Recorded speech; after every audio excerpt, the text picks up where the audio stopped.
hello लोगोफोर welcome back to माय बीबी blog channel नोंसोर बयखौबो बीबी ब्लग चैनेलाव बरायबाय आसा खालामो बयबो नोंसोरो मोजाङैनो दङ दा जोङो दा बेयाव हावा होननायाव दङ बान्दुरमुरिनि थ' बेवहाय फैदों बलबमनिफ्राय दान्दुरफुर हाजोआव गाखोखांनानै दा गरम मोननायखाय बेयाव दुगैनो फैदों जोङो थ' दुगैनोसै नोंसोरबो नायलांबाय थादो ब्लगखौ आगोलाव बेयाव फैखांखाबाय खमसेखम 10 बारसो जाबायदां ओमफ्राय फट'खौ खेबनाय जायोमोन भिडिअ खालामनाय जायामोन दिनैहाय ब्लग खालामनो होननानै सानदों आङो मानसियानो हयथ' भिडिअखौ खालामखांबायदां थेवबाबो दिनैहाय आङो बे ब्लगखौ खालामनो सानदों नोंसोरो नायलांबानो जाबाय बे भिडिअखौ आरो मोजां मोनोबा लाइक खालाम कमेन्ट खालाम शेयार खालाम आरो साबस्क्राइब खालामनायखौथ' दाबावथार आरो खाथियाव नुनाय बेल आइकनखौबो थुनो दाबाव थ' नायलांबाय थादों नोंसोरबो भिडिअखौ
ইয়াতে আহি বহুত ভাল লাগিলে বহুত বঢ়িয়া ইয়াতে পানী ঝৰ্ণা আছে ইয়াতে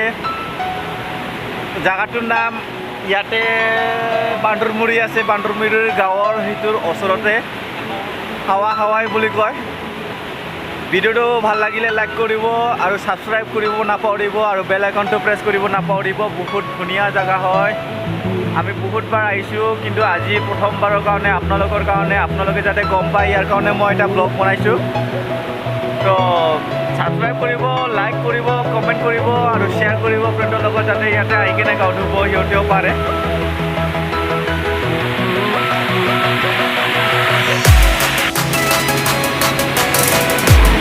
বহুত বঢ়িয়া জাগা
बेरायखांनाया बहुत इन्जयबो खालामबाय खिन्थु मोनसे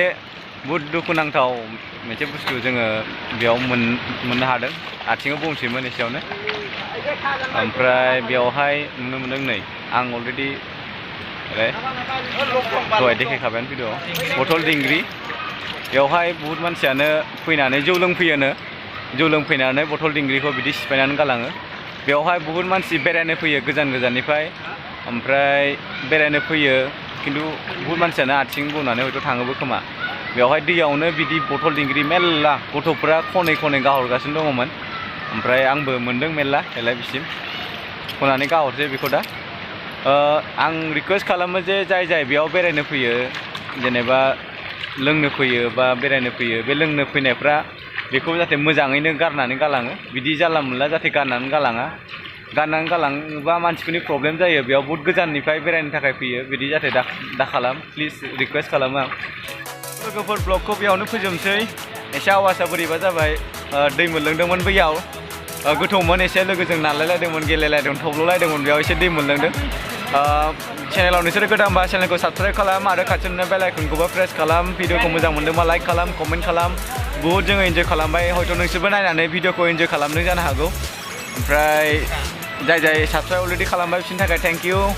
आरो लोगोफोरजोंबो शेयार खालाम जाहाथे लोगोफ्राबो साबस्क्राइब खालामो ओमफ्राय भिडिअखौ बिदिनो नायनो थाखाय नोंसोरो आंनि भिडिअखौ नायबानो जाबाय आंनि चेनेलाव भिजिट खालामबानो जाबाय आरो बेजों लोगोसे आइ बटनाव नोंसोरो नायबानो जाबाय थ' भिडिअखौ बेयावनो फोजोबनोसै बाय बाय